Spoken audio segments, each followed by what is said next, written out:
This episode and every episode of the Beer Guys Radio Show is brought to you by Monger Brewing. Visit Monger at their tap room in Marietta, Georgia, or online at ironmongerbrewing.com.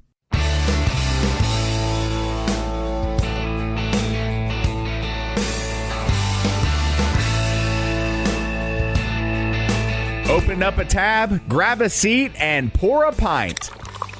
It's time for the Beer Guys Radio Show. You want free beer? Go to the brewery. Dedicated to the art, science, and enjoyment of craft beer. Yeah, what's wrong with the beer we got? Now, here are your hosts, Tim Dennis and Brian Hewitt.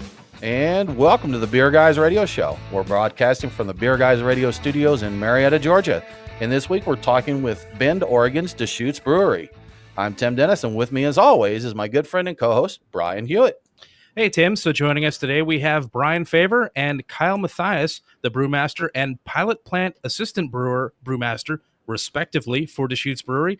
We're going to talk about new beer trends, classic beers like Black Butte Porter and the Abyss, and the latest developments with Deschutes. Brian and Kyle, thank you guys for joining us. Yeah, thank you. Brian, I'm going to ask this now because I would be willing to bet, did Brian get your last name correct? Yeah, well, I don't know. Did he say it? It's Faivre. Yeah, you got it. It is Faivre. Okay. Yeah.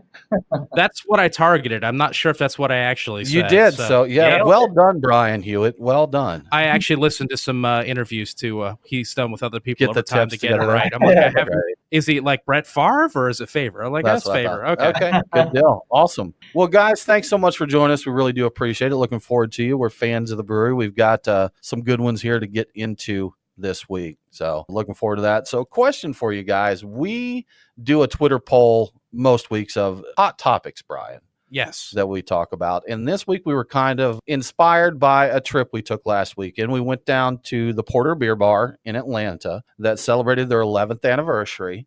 And we got, you know what? I forgot something, Brian. What did you forget? Becky Smalls is in the studio. Oh my goodness. I am here, and I brought you guys beer and bourbon barrel maple syrup, right? Yeah, I bring gifts. She brought gifts. Not enough to be remembered, but That's enough, right. enough for us to let her in. We get in the zone, and it's in the zone. We should feel horrible about it. But you don't. You never do. I do feel a little bit. No, you don't. Smalls, how are you today? I'm good. How are you guys? Good.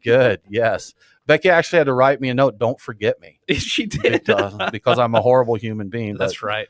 Brian, Kyle, we were talking about beer prices and how much you'd spend on a beer because we went down to the Porter and we splurged. We got a bottle of 2001 Dre Fontaine Oud Goose, which was just ridiculously phenomenal. So are you guys splurgers? Do you spend on fancy beers? I mean, personally, I would say occasionally. I would say it has to be kind of the right moment, the right mood sort of thing, right beer, and everything kind of has to fall into place. Otherwise, I kind of tend towards just standbys and places that I, know I enjoy drinking their beers. But yeah, occasionally I'll splurge for sure. Okay. Yeah, and I'm similar to Kyle. I'd say the other great thing about our industry is that you're usually surrounded by a ton of great brewers and great beers. And so there's a lot of collaboration and just getting together. We just took a trip a few weeks ago out to a winery, so to King Estate, but right next to it is a little brewery called Ale Song, and spent some time with them, which was great, and then you always trade beer. So usually that's a great avenue too to end up getting some of those more obscure kind of higher price point bottles. Right. There's so much great beer available now that you don't have to splurge on. That's right. Exactly. People sharing and just your average beer in a lot of places now is really, really good beer. Yeah, we're really fortunate. Mm-hmm. Yeah. Like you said, it's kind of situational. Like we were down there at the Porter celebrating their anniversary. They have a nice cellar list there. We thought that was an appropriate time to go a little bit. But Twitter, when I asked Twitter about it, they said, according to Twitter, 26% of people said $20 or less is the most they have ever spent on a bottle of beer. 67% said between $21 and $50, and 4% said $51 to $100, and 4% said greater than $100. So I think that 21 to 50. See, Twitter only lets you give so many choices on your polls. So I was a little limited there because I imagine there's a broad range of that 21 to 50. Because I know for me, you start hitting that $30. Yeah, about 30. And I'm like, I don't think I can do that. It better be a good beer. We were definitely in the latter two categories for that Dreyfonteinen. And I don't begrudge it at all. No, in it was fact, phenomenal. We spent more. There was a charity brew. This is going back a few years, but a CBS. I think it was one of the earlier releases. Yeah. I think it was a charity. I think it was the first bottle release. I think and it was on the cellar list. And I don't think it was at the port. I think it was at another place. And I believe it was $125. It was $150. $150, but $100 of that went to a charity. Yes. So nice. Yeah, I would say another thing, like when I'm in a group of folks, I'm more probably apt to splurge, right, for something that we're going to share. I'm also that guy too, though, like when there's nothing more disappointing today, I think, when you get you spend like $5 or $6 for a pint and you're kind of bummed out about that. Right. Yeah. Yes. That's it. But like you said, same thing with us. You're with a group of friends and that. We bought that bottle. It was just Brian and I there, but then we shared it with others at tables around us because that's a lot of the fun of it. Exactly. Yep. But it was a good time. A good time at the Porter all around, Brian. We drank Indeed. some other great beers. We started off the day at Der Biergarten. Becky, you weren't there. Are you jealous? No, I am jealous, but I was having my own adventures making mead. That's right. You brewed mead that day. I brewed mead that day. Yes. So we had some Pilsner, some Crispy Boys, and some German food. You had a little carboy adventure on your mead day, right? I did, yes. My big mouth bubbler hit the dust. Which is a plastic one. The plastic one, someone poured boiling water in. Yeah, I don't know who that was. A lot of plastics can handle that. Apparently this one could not. And it went down like those old school shrinky dinks. It completely shrunk down. Yeah. A lot of fun to clean up honey water off the floor. So learned my lesson. Can I ask you guys about, a lot of our younger brewers are throwing around Crispy Boys. Like what is that? Pilsners. A nice crisp Pilsner. That's the Crispy Boys there. So and I am one of the younger crew, so I understand that. So. He's so young. Where did that term come from? I think probably internet insanity is kind of where it started. You know, they get Haze Bros or Hazy Bros for the Northeast. You see that out there.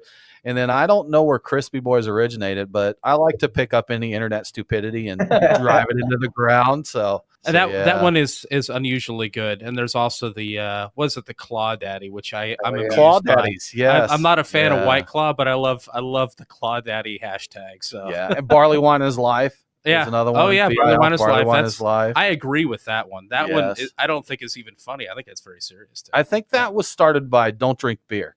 I think they're the first ones that use the Barley Wine is Life thing. So I've been tempted to get one of those. There are no laws when you're drinking claws T-shirts. Oh yes, absolutely.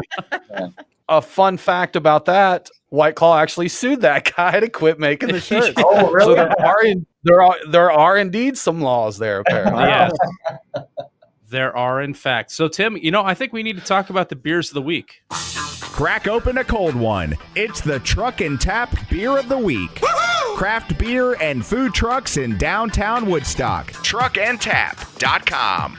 Well, Brian, we've got a lot of good beers to drink this week. We are, of course, going to get into some good stuff from Deschutes. We're going to get into the Stoic 2015, a Belgian quadruple. We'll have the Dissident, which is a sour Flanders Oud Bruin, and the Abyss, Brian, a very delicious stout. Yes, indeed. And these are some you got on an adventurous trip a few years ago. These are all 2015 vintage, correct? Yep. I believe that's when I picked them up. All right. Well, it's going to be good stuff. We're looking forward. So, Brian, what's happening in the news? What's in the news? The beer guys have the scoop. Extra, extra, read all about it. Time for headlines. So really quick, we'll get started with a story about Big Beer being Big Beer. Constellation's Brands is closing its Ballast Point tap room in Daleville, Virginia at the end of September after being open for just 2 years. But it's not for the reason you might expect. The location was very popular and apparently profitable. So making this a surprise to the community and to the employees working there. So they're closing the tap room and converting the production facility into, quote, a innovation hub, which basically means, from what I've read, that they are going to focus on new products like hard seltzers and flavored malt beverages. And they are shifting their focus and resources from that location to other core local markets. So instead of brewing beers for the Virginia locals, they're going to be producing those for other markets. On the bright side, some of the employees that are getting axed will be offered production jobs at the new innovation hub. So this is the third Ballast Point facility closure in recent years. And the one-time billion-dollar brand has seen double-digit declines over the past 2 years. So Big Beer just can't catch a break, Tim. As always, Brian, right? You're listening to the Beer Guys Radio Show. We need to take a break, and we'll be back very soon to talk more with Deschutes Brewery.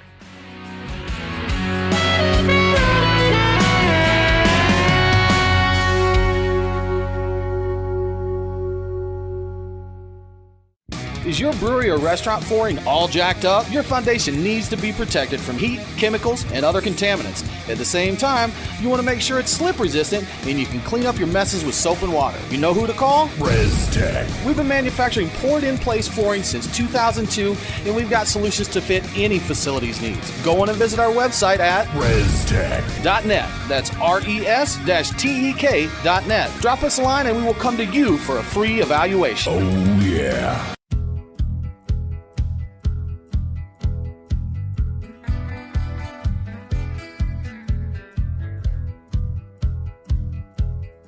Follow the Beer Guys on Facebook, Twitter, and Instagram. Strange things are afoot at the Circle K. Now, back to the Beer Guys Radio Show. Welcome back to the Beer Guys Radio Show. If you miss an episode, don't worry. All episodes are available as a podcast. Subscribe on your favorite podcasting app and never miss a show. Now let's get back to our talk with Brian Faivre and Kyle Matthias of Deschutes Brewery. Guys, we've been talking a lot here about Quake and the rise of the hard seltzer. So have you guys done anything with Quake yeast yet? Yeah, we've done a couple things with it, and also our Portland pub and Jake up there has done quite a few things with it. It's been fun experimenting with it and just messing around with different temperatures, different style of beers, different yeast suppliers of Quake, just kind of seeing what those things throw. We've seen anything from, something that might remind you more of a Saison to something that's a little bit cleaner and, really lets those hops shine through. But it's been pretty cool to set that fermentation temperature to 100 degrees and just let it go. Right. Yeah. So is it a pretty strong fermenter? It'll just chew through everything and leaving you with a pretty dry finished product? I would say, pretty standard final gravities to a lot of other commercial sack strains. I wouldn't say it would be, intensely dry, but certainly similar dryness to other sort of IPAs and Belgian beers you might see out there. It's a quick fermenter, though, right? Like it'll hit final gravity fairly quickly. Yeah, fairly quickly, a couple days, 2 or 3 days. Fairly quickly, Tim. Stop it. Are there any other trends in beer right now that you guys are excited about? Boy. The rise of Crispy Boys, did you say? That's right, yes. I believe he did. Yeah, has anybody actually used that as a beer name yet? I don't know if they have. We can check Untapped. It'll tell us right away there, but I'm curious. Yeah. Yeah, I don't know. For me, maybe it's not quite a trend, but there's that health trend going around which kind of leads to lower ABV beers. And, I'm not necessarily counting my calories, but I do like to drink a few when I, sit down for a session drinking beers, and lower ABV certainly helps that. So I like seeing a couple more lower ABV products popping up out there. And I'll say, I'm a bit older than Kyle, so my metabolism's definitely slowing. So occasionally I am counting my calories, but no, I agree with that as well. Yeah, a lot of times, especially we just had this Brewers Conference here in Bend, and actually we had Paul Arney from the Ale Apothecary, who used to work at Deschutes, presented on Kvike. And he actually has a film that he produced that I highly recommend. And then we also had some folks here talking about yeast strains that have been genetically engineered. I don't know if you guys heard about that, but the group that kind of spun out of University of Berkeley, that was in the press for having yeast produce some THC compounds. So that's some pretty interesting, wild work. Wow. So yeah. There's there's a ton to learn and a ton that keeps happening in the brewing industry, and it's fun to be involved in it. Yeah, I think along with that too, just just yeast driven beer, it seems to be kind of becoming a thing with Kvike and the genetically engineered these yeasts, and just exploring that more as a versatile ingredient as opposed to just hops, say. Right. I think when we had Stan Hieronymus on, I think last time we talked a little bit about that, about deriving the other flavors from the hop compounds. Mhm. I think he'd done a little piece on that. It's interesting. This isn't necessarily beer, but I think I actually saw something recently. There's a festival coming up that's kind of mixing beer and wine or grape must.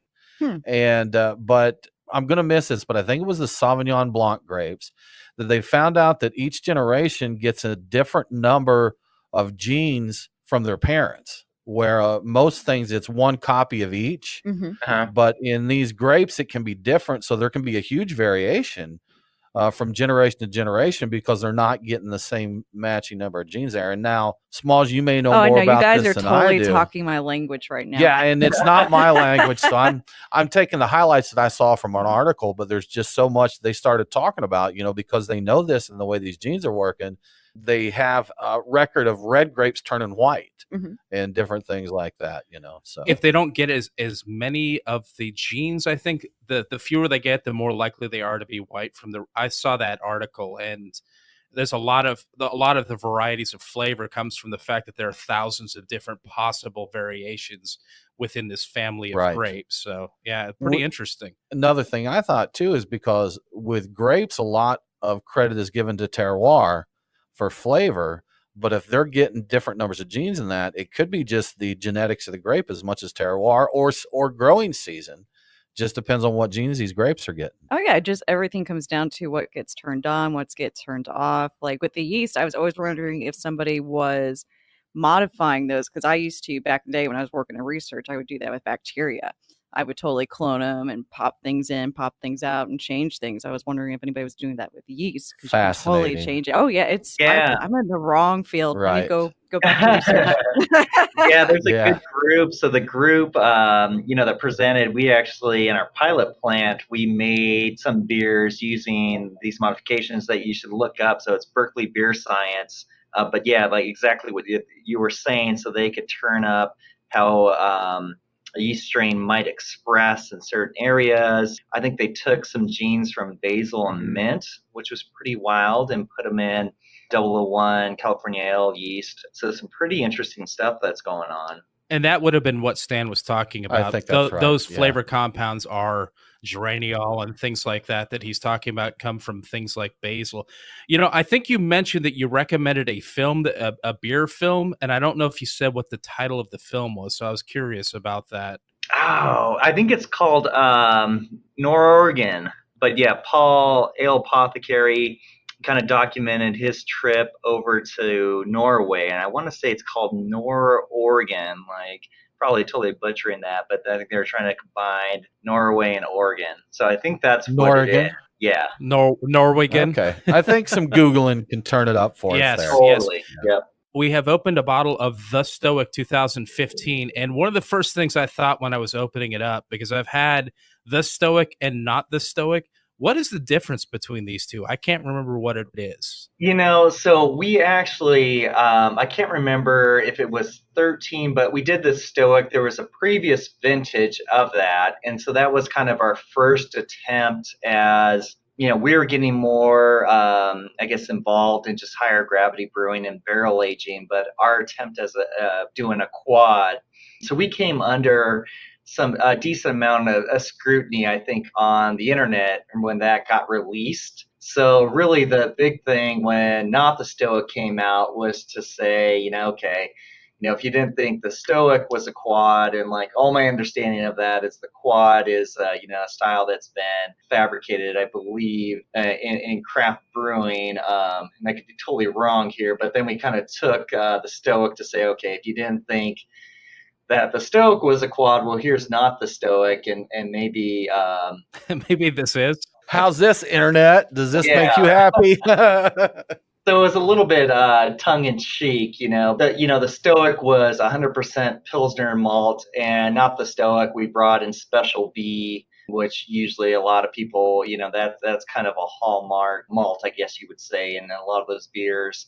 We stuck with Czech saws and Not the Stoic. The Stoic had a lot of different adjunct sugars, so we went a little crazy. We had, there's beet sugar, we had Belgian candy sugar, we had a date sugar, And actually, both of those beers have pomegranate molasses. So that was kind of an interesting ingredient. And my wife is half Iranian or Persian. So I actually came across that in Persian cuisine. And there's a great dish out there called fesanjun that's made from this pomegranate molasses and ground walnuts.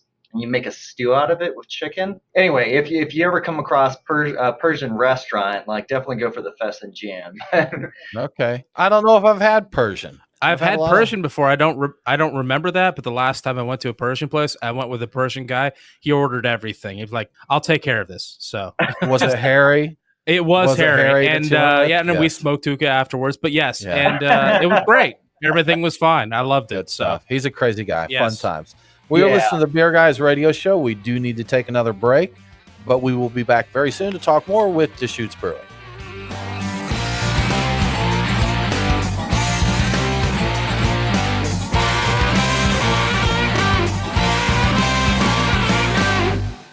Brian and Tim, the Beer Guys. If you're like us, no lunch or dinner is complete without a pint or two of craft beer. Which is why Truck and Tap in downtown Woodstock, Alpharetta, and Duluth are always on our list. Tim, why do they call it Truck and Tap? Well, the tap part is easy, Brian. They've got 18 of them. As for the truck part, that's where it gets interesting. Truck and Tap features your favorite Atlanta area food trucks, so you're getting a different menu every day. Truck and Tap in downtown Woodstock, Alpharetta, and Duluth. Truckandtap.com. Let them know that the Beer Guys sent you.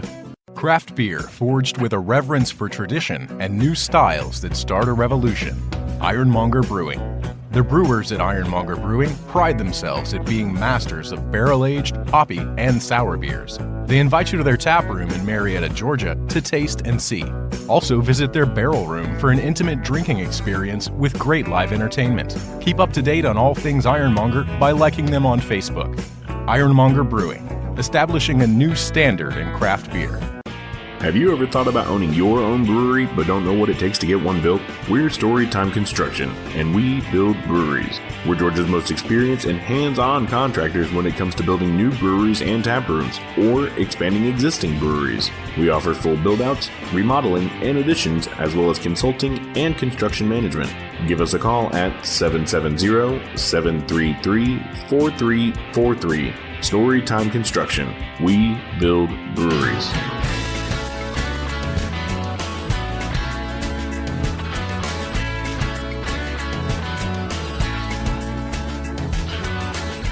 Follow the Beer Guys on Facebook, Twitter, and Instagram. To be the man, you gotta beat the man. Woo! Now, back to the Beer Guys radio show.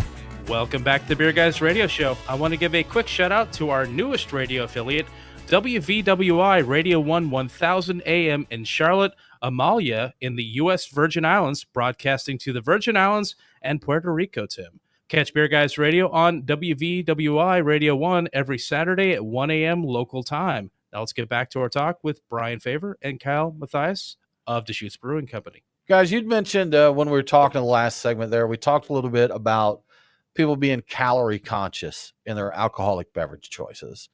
And something I noticed that kind of ties into something we want to talk about, a new flavored malt beverage you have, Modified Theory. And one of the things I saw in the announcement article for that was that Deschutes research showed that a lot of people did comment that they're not calorie conscious when they're choosing alcoholic beverages. So there is still a good group out there that doesn't, like Brian and I, yes, for example. I was celebrating over here. Yeah. Yeah.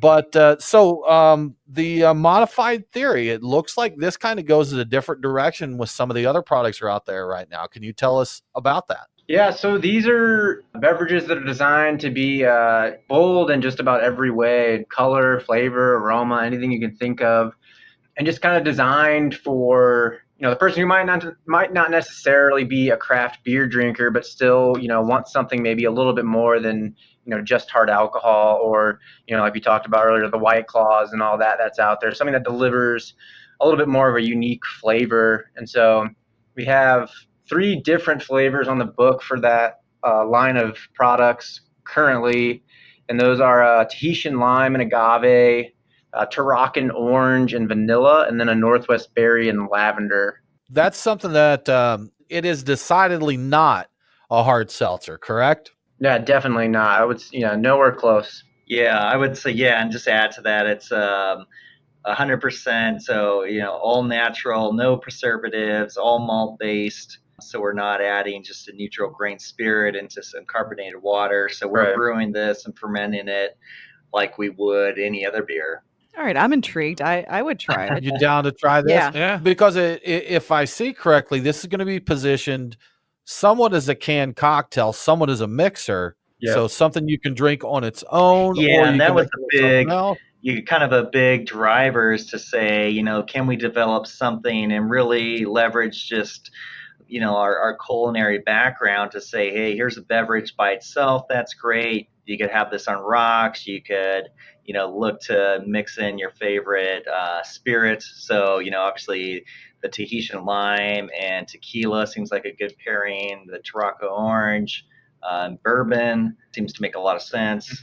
And I guess if you're a vodka person, probably a good fit for the Marionberry lavender. All right, Give I'm us sold. yeah, Becky's on board. She's going to Send try it. all of those then.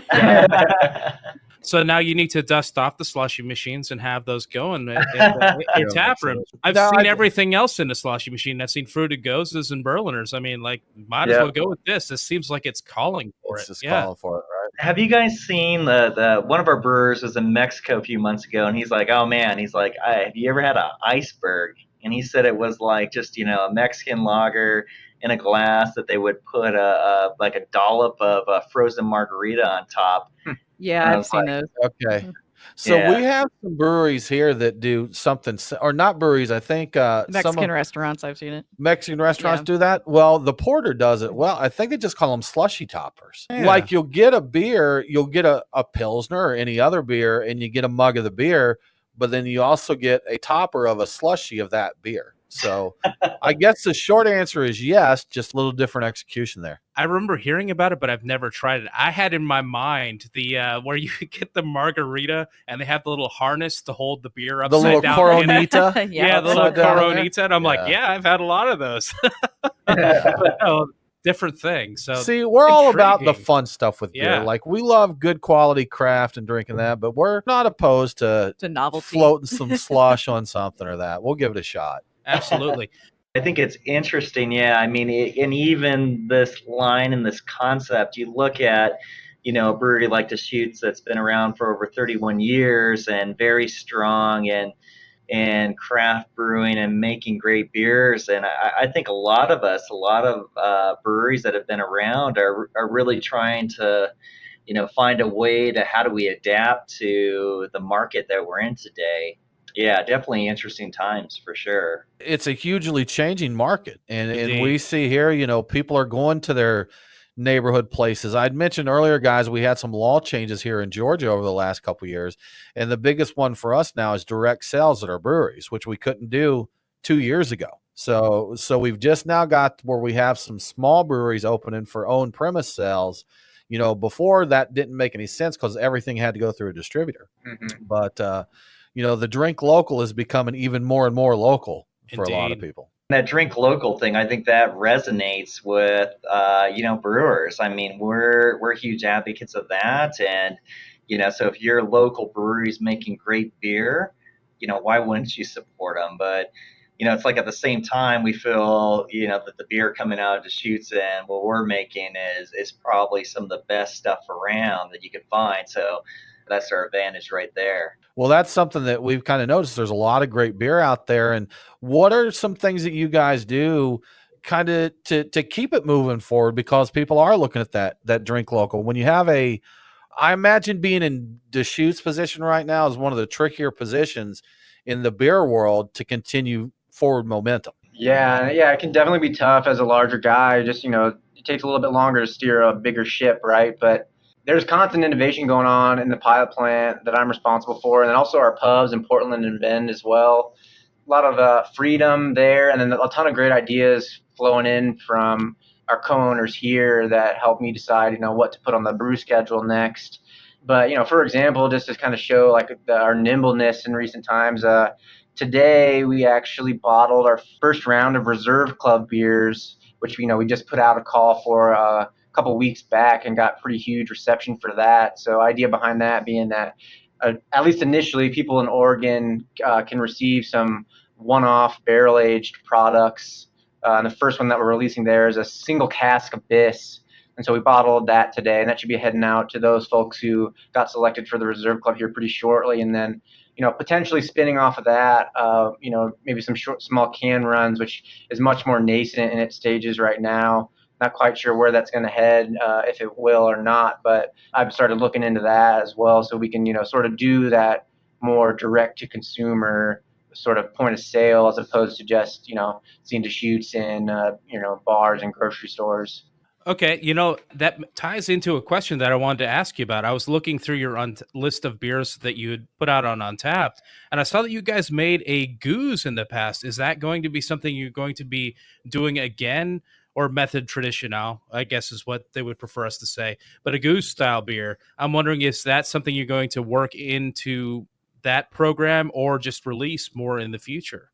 I would say potentially. I don't say there's any hardcore plans necessarily to release a style like that, but that kind of leads me to, I guess, another thing that we're doing to sort of lend itself to innovation, and that's we're calling a pilot draft series.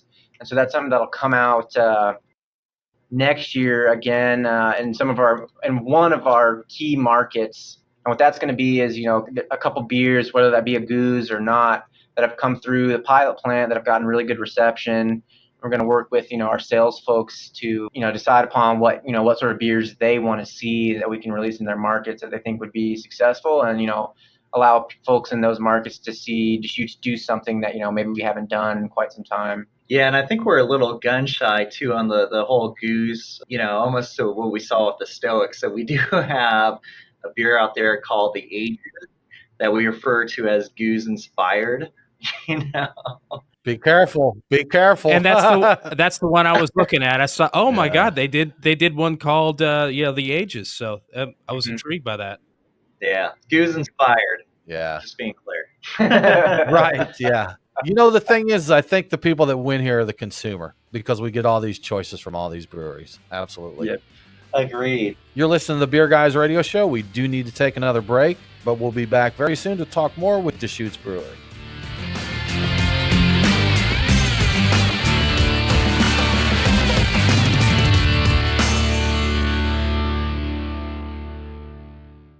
As a brewery owner or taproom manager, are you looking for ways to enhance your customer experience while maximizing your revenues?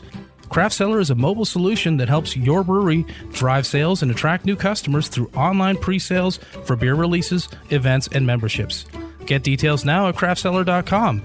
Mention Beer Guys Radio after sign up and extend your free trial to a full 30 days. Remember, craftcellar.com, craftcellr.com.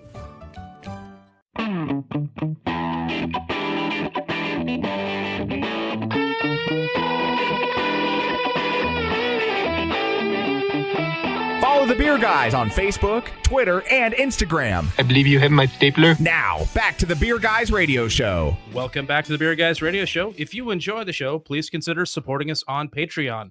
Just go to patreon.com/beerguys. Patrons get cool perks like Beer Guys swag, commercial-free episodes, and even episodes that you can't find anywhere else. We have a new one out this week, don't we, Tim? We do, Brian. Oh, it's Cherry Shoof.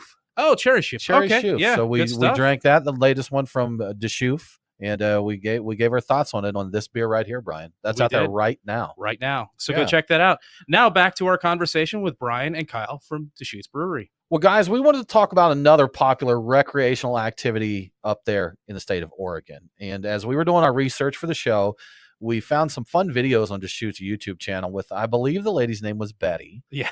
And Betty was in what looked like a TV show cooking kitchen. Ideal, yeah. And she had weed all over the place. And but she mentioned that when she's not enjoying legal marijuana, that she drinks Deschutes beers. So what has been the impact there on craft beer? And I don't think we can actually put beers out with marijuana now, but have you guys played around any internally with that yet? Yeah, so not with actually THC. We have looked a little bit at CBD and using that in a beverage. But yeah, in regards to impact, I guess I've seen both sides. I've seen a lot of material saying that, yep, legal marijuana is impacting the beer industry, craft beer in general, and I've seen a lot of information that's saying it hasn't. So I think that's still a little inclusive at this point as far as what is the true impact to beer production. Yeah, because I know when we talked to Bruce Watson, he actually thought, I believe his thoughts were it wasn't going to have a significant impact.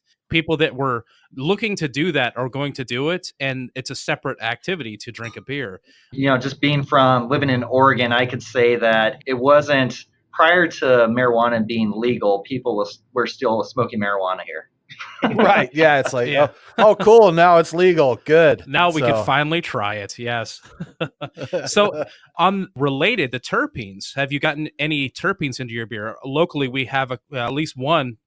We got two places that are doing terpenes in their beers. Sweetwater, I think, is the best known. They have their 420 strain that they've done a few beers with that.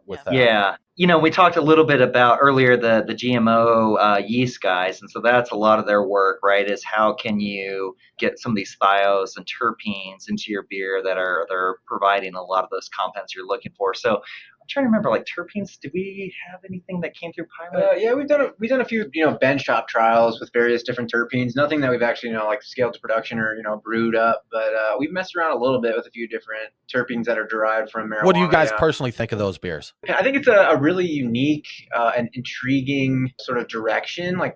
Dependent upon are there these terpenes that are derived from marijuana that you can't necessarily get from hops, and how those sort of synergize. I think there's interest there, and I think there's a place. I don't think I've quite found a product or a specific terpene or beer brewed with terpenes that I felt was very authentic. I think it's still a little bit synthetic feeling. Yeah. But I think I think it's a really intriguing concept. So I think as that sort of develops, I'm pretty excited to see what comes about. I do not have enough experience with the actual thing to know how true to form the terpenes are, but it sounds like you guys may have a little experience there. I'm thinking so. A little field experience. Well, I don't know. Yeah, kind of the same what Kyle was saying. It seems to be right now. I think as it's being dialed in, it feels a little. It expresses a little synthetic, but it's still pretty early. Yeah, and I know with Sweetwater, the Hemperor was the first one I tried. What's that, New Belgium that did that? Yeah. And that one's just all about, look, how much dank weedy smell can we stuff in a bottle? Yeah, you open that up in a bar and everybody just the whole room and looks at you. Yeah. Nobody can help it. They've smelled it before, but it's so strong they can't help it. But then G13, just everyone next to your table. Sure. So it's not as intense, and I enjoyed that. And then Sweetwater did at 425th this year in the Sweetwater Experience tent. They had about 10 different beers that they did with different strains, and they had I think it was a Berliner with Maui Wowie. So, nice fruity, and they were really tasty, So I've enjoyed those so far, but like I said, I don't know enough about the actual strains to see how darn close they are. And they're the brownie version, I think it's out now. It's Chocolate. Chocolate. There we go. That was pretty tasty. Speaking of things that are chocolate and dark, we have to talk about the Abyss. We just opened up a bottle, the 2015 Reserve. And is this the 20th anniversary of the Abyss, guys? So our first release year was, I believe, 06. So we're getting closer to that. Oh, okay. I thought it had been. I don't know where I saw that. You're a decade off. Yeah, I'm off by a decade. So. Well, I was wondering about that. Have they been brewing it that long? Okay. Well, what's the story with this beer? This is pretty much consistently the same beer every year, or is this one of the ones that changes from year to year? Guys, I don't mean to interrupt you, but I like how Brian had to change directions. So this is the 20th. This is the 20th anniversary. No, okay. Well, what's the story with this beer? I read that somewhere. The 20th. It happens. He was having a lot of the G13. Is it the 20th anniversary of anything this year? I don't know. I bet it is. Okay. I bet there is something that's celebrated. We're pretty agile. We could just go into mode as if there you go. 2026, right now. I don't know where I got that, man. But yeah, no. So we started that in 2006, and it was such a small volume back then. And like you were saying, the recipe hasn't really deviated at all. And it's probably what you're tasting. It's such just a big imperial stout, 50%. Barrel aged, so we're using bourbon barrels. We use some wine barrels that we typically source from Oregon. very small amount of New Oregon oak that's pretty strong, so we don't use a lot of that. But yeah, blackstrap molasses, brewer's licorice, vanilla beans in that, and cherry bark. So all of that comes together, and every year we kind of sit down and we taste the different barrels and talk about the blend, and that's what you end up with. But that's one of the beers. I mean, all our beers, especially the reserves, I look forward to, but especially the Abyss, when that comes out and the weather starts to turn here, it gets a bit colder. I love drinking the Abyss here when it's cold. I have to agree with that. I enjoy stouts year round. We did a show this summer, guys, that we called, as Becky mentioned earlier, stouts are for summer. So, we don't care. We had a brewery here that released, like 11, 13% stouts. Yeah, right around 4th of July during the Memorial Day. Memorial Day, the weekend, other one, yeah. So, but you're right. It is nice to have a little cooler weather and get these big beers. This is, it's nice. I imagine sitting around a nice fire outside with this one. Enjoying it some. Now, another thing, Brian, I think you mentioned you saw some YouTube videos about their sensory evaluation area, right? Exactly, yeah. And it said that they used it on a daily basis. It's kind of a very advanced system. I don't know if it's still in use now, but all the videos were a few years old. But I'm curious, how does that figure into what you're doing on a day-to-day basis? Yeah, and that sensory analysis and tasting, I think for us as brewers, it's huge, whether it's myself and production, or Kyle in the pilot plant, or our brewers at the pubs. But so we're tasting multiple times a day. So we have a sensory panel that's comprised of employees that are trained weekly on our beers and how to scale them, and off flavors, or just different flavor compounds that you would find in beer. So every beer, before it actually goes into a package, after it's in a package, and then just a variety of trials and experimentation we're going through, we'll run that through the panel to get feedback. So we get a lot of information that might come off of sensors. We get a lot of information that comes from the lab as far as color, bitterness units, ABV, but there's really not a piece of lab equipment that can really replicate what the human palate and just sensory perceives. And so that, I think, as brewers goes, that panel is one of the most important instruments that we have.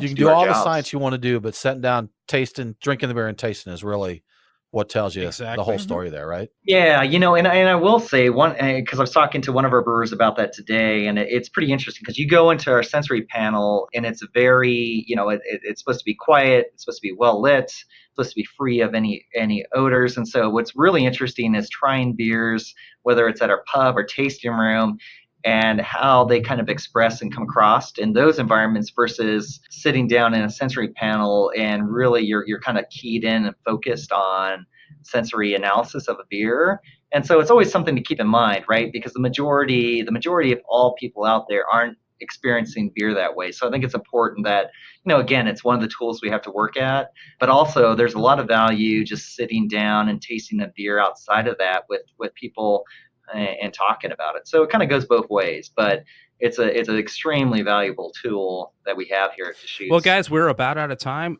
If people want to keep up with what's happening with Deschutes, where should they go? I would say, if you hit us up at DeschutesBrewery.com, you'll be able to find all the links to Instagram, Facebook, Twitter. And I think those are great ways to kind of stay in touch with what we're doing Good here. Good stuff, guys. Thank you so much. We appreciate it. That about wraps it up for this episode of the Beer Guys Radio Show. Coming up next week, it's time for our Oktoberfest show, Brian. Ooh. We're going to be talking Oktoberfest with Tucker Brewing Company. For more craft beer info, follow us online. We are Beer Guys Radio on Facebook, Twitter, and Instagram. Thanks again for tuning in. Have a great week, and don't forget to drink local. Cheers.